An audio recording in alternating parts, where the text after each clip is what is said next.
বিসমিল্লাহির রহমানির রহিম। এখন আমরা আলোচনা করব অর্থের যোগান বা সাপ্লাই অফ মানি সম্পর্কে।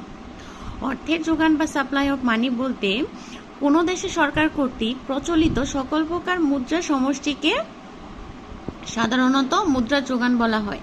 একটি দেশে সরকার কর্তৃক প্রচলিত সকল প্রকার মুদ্রা, সেটা কাগজি হোক, ধাতব হোক, যে কোনো মুদ্রার সমষ্টিকেই সাধারণত মুদ্রার যোগান বলা হয়ে থাকে বা অর্থের যোগান, সাপ্লাই অফ মানি বলা হয়ে থাকে। প্রচলিত অর্থে দেখো কি বলছে। প্রচলিত অর্থে মুদ্রা বলতে সাধারণত মুদ্রা বলতে কি বোঝানো হয়?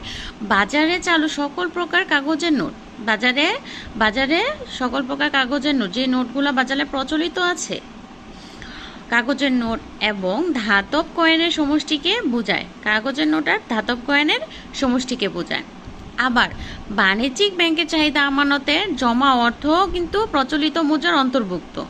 আবার কি করে, আমাদের দেশে অর্থের চাহিদাটাই হচ্ছে অর্থের যোগানটা হচ্ছে কি প্রচলিত মুদ্রা, যেটা আমাদের বাজারে চালু আছে। প্রচলিত মুদ্রা, ধাতব মুদ্রা, কয়েন, এগুলো হচ্ছে আমাদের অর্থের যোগান।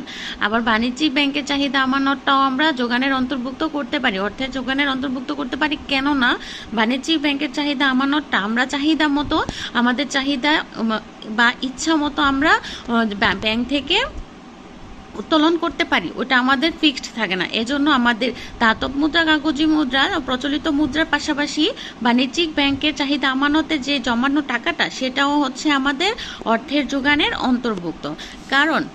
কারণ অর্থ জমাদানকারী চাহিদা আমানতের অর্থ পেতে পারে। চাহিদা আমানতের অর্থটা কি করতে পারে? পেতে পারে। চাহিদা আমানতের অর্থটা অর্থ জমাদানকারী চাহিদা মতো পেতে পারে। কাজেই প্রচলিত মুদ্রাটা কি করেছে? প্রচলিত মুদ্রা কাগজি নোট বা ধাতব কয়েন এবং চাহিদা আমানতের সমষ্টিকে অর্থের যোগান বলা হয়। এজন্য আমাদেরকে অর্থের যোগানের মূল থিমটা হচ্ছে কাগজের প্রচলিত মুদ্রা, কাগজি নোট, ধাতব নোট প্লাস চাহিদা আমানতের সমষ্টিকে অর্থের যোগান বলা হয়ে থাকে। আমরা পূর্বে পড়েছিলাম অর্থের চাহিদা, এখন আজকের আলোচনার বিষয় হচ্ছে আমাদের অর্থের যোগান। সরকার ও কেন্দ্রীয় ব্যাংক কর্তৃক অর্থের এইরূপ যোগানকে সংকীর্ণ অর্থে, আবার কি ন্যারো মানি বলে, সংকীর্ণ অর্থে বা ন্যারো মানি বলা হয়। সরকার ও কেন্দ্রীয় ব্যাংক কর্তৃক অর্থের এইরূপ যোগানকে সংকীর্ণ অর্থ বা ন্যারো মানি বলা হয়ে থাকে। অর্থাৎ প্রচলিত মুদ্রা